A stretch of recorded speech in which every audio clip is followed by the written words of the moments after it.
Hey everybody, and welcome to my N5 series on the SP404 mk2, where I cover a topic in about 5 minutes. Lee or Leelays or Leelays, maybe there's a different pronunciation, hit me up. Writes in and says, I am starting out making tracks with the DAWless experience. Till now, I was making guitar-based lo-fi jazz tracks using drum samples and FX samples, and made the melodies with jazz chords I put together and then solo on top of. I want to start doing this without sitting in front of the computer all the time, and also record smaller ideas quickly using my guitar and making quick beats around it. Having synth sounds in different keys, etc. should also help. I wanted your opinion on what you should first use as a device to start off in the journey. Should I get the OPZ or the SP404 mk2 as my first device? I wouldn't narrow down what you're thinking about as devices so much. For a couple of reasons. One, you're going to get different features based on how much you pay. There are tons of different devices out there.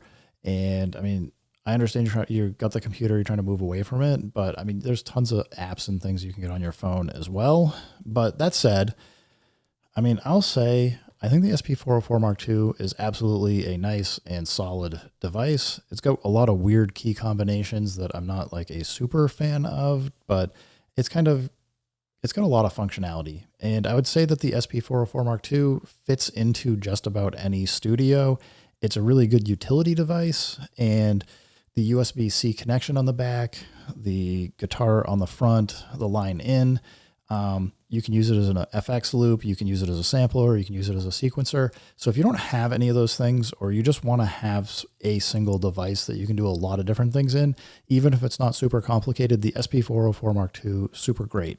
And I would say, you know, it's holding up its value pretty well on Reverb for resale, and just functions as a really nice solid device. I haven't seen like the types of problems that people have with some of the other devices, and we'll get into the OPZ in a second. But I would say, you know, you can still get these new, which is great.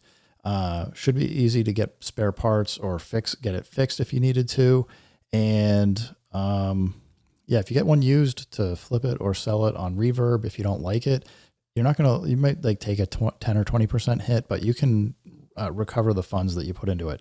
I think it's a great device. I got the OPZ here. I like this thing a lot. It's nice. It's tiny. It's portable. You can do a bunch with it, but it also comes with a lot of limitations, and it's got some problems. First of all, I don't even think Teenage Engineering's making this anymore, because supplies seem to be running out, and maybe that's an indication that they got a new revision coming out, which would be great, but I'm not holding my breath on it. But let's go over some of the stuff here. I like this skin that I've got on, this vinyl skin. You know, I put this on because it just helps you kind of understand what are the different pieces on the device doing. And you get the back plate here that has similar information on the back. I like this. It just helps you be able to figure out how to operate this thing, so you don't have to memorize every little detail on it, but it also doesn't have everything that you might want for information. So it is missing a few things. Yeah, let's get to the different things. Mine even has a bit of a bend to it. It might be a little hard to tell from the camera here, but it is kind of developing a bit of a bend. I'm not going to really try and bend it back, because who knows what's going to do the inside components. I do get a number of double triggers. You're going to hear, if you go look on YouTube, you'll see plenty of people complaining about the double triggers. What they're going to tell you to fix it for a number of folks is they're going to say spray WD-40 in here into the buttons, and then push it like 20, 30, 60 times. Don't do that. Don't spray WD-40 if you have one of these in here, because there's a thin plastic film that goes between the button and the contact on the bottom on the board, and the WD-40 is never going to get in there. If you just hammer on the buttons a lot and just kind of keep pushing them, you can get rid of some of that oxidized gunk in there and get better presses so that you're not double triggering. But yeah, don't spray WD-40 in here. I've also seen people have these buttons pop off, or the knobs pop off. That's no good. And the volume control here, I had to replace it with a third party. I did use super glue to repair the original one, but you know, I wanted something that's going to last longer and not break as much. So, I mean, all that said, all I'm trying to say is SP404 Mark II, you can get brand new. You're not going to have like as many mechanical problems. You'll have warranty on that. OPZ, you're probably going to be getting it used, and it's going to have whatever problems that you are inheriting from somebody else owning it before, and it's going to develop them eventually. The most annoying one for me has been this pitch bend, volume bend button here is pretty unresponsive. I have to push like super crazy hard to get it to work and register, and it didn't used to work that way. It's a bummer, but again, when this is like a chocolate bar or remote sized, it's got enough sampling time to get like some stuff done, get some ideas down. But you want to talk about complicated, the pattern sequencer, if you go any depth into it for parameter locks or anything, it has a ton of stuff in it. This thing's great, and the SP404 Mark II does not have that. So I don't know. I would say personally, I'd probably go for the SP404 Mark II over the OPZ. I also have a few other things here that I just want to talk about. I got the MPC right here. I've been an MPC head for over 2 decades. I love the MPC style. I know how to make music on these things, no problem. I know I get the live, but the MPC one is pretty price competitive, and you can still get it new compared to the SP404 Mark II. I would certainly say, at least as you're going through your bucket list of features you're looking for, at least think about it, and maybe just go try one if you can find something that will let you mess around with theirs, because you want to find out, do you like the sampler or not? I mean, the sequencer on it or not.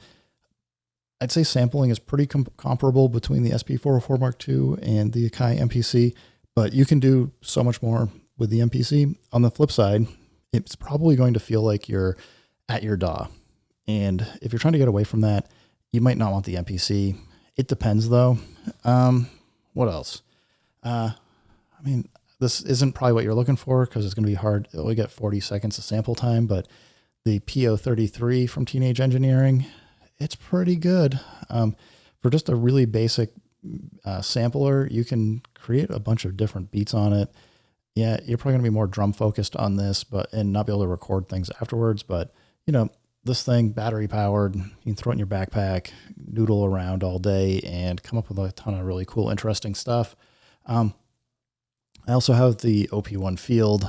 I love this thing, but I would not recommend this to most anybody. It is too expensive for getting started in particular. The sequencer is very limited. I think it sounds great. I know some people say it sounds really thin. I think they should kind of practice programming it a bit more, but yeah, I'd say OP1 stuff. Maybe if you're get more advanced, or you really want to get into that tape recording style of flexibility. Besides that, I'd stick away from it. I have had the Dirty Wave M8. I don't know that I'd suggest tracker style as getting your feet wet, because it's not going to compare very well to probably whatever DAW you're using, because I'm just assuming you're not using a tracker as a DAW. But I personally have another one coming. I'll do some more videos on that when it shows up, but I don't know. I'd say stay away from that. I got Eurorack stuff over here. Stay away. It's not going to be a good experience trying to throw that in your backpack. It's just, you'll end up with too much gear. Besides that though, I would say think about whether or not you want to use your phone. If you got a halfway decent phone, you should be able to get like Koala or other things that will allow you to get synthesizers, record sounds, that kind of stuff, and get you going. I think Koala is great. There's plenty of different things as well. You get like Korg Gadget and stuff. So I'd at least take a look. I know it's nice to have the physical interface, but even if you already have your phone and you got an SP404 Mark II or an MPC, or even like the OPZ, you can do all kinds of really cool stuff that you wouldn't normally be able to do with just that device alone. So I would personally think about pairing a phone or tablet with an instrument and what kinds of things you'd like to do. I know I haven't really given you a good straight answer, but I hope that helps you out. And everybody else, thanks for stopping by. Keep making music, keep having fun. Remember, if it sounds good, it is good. And peace.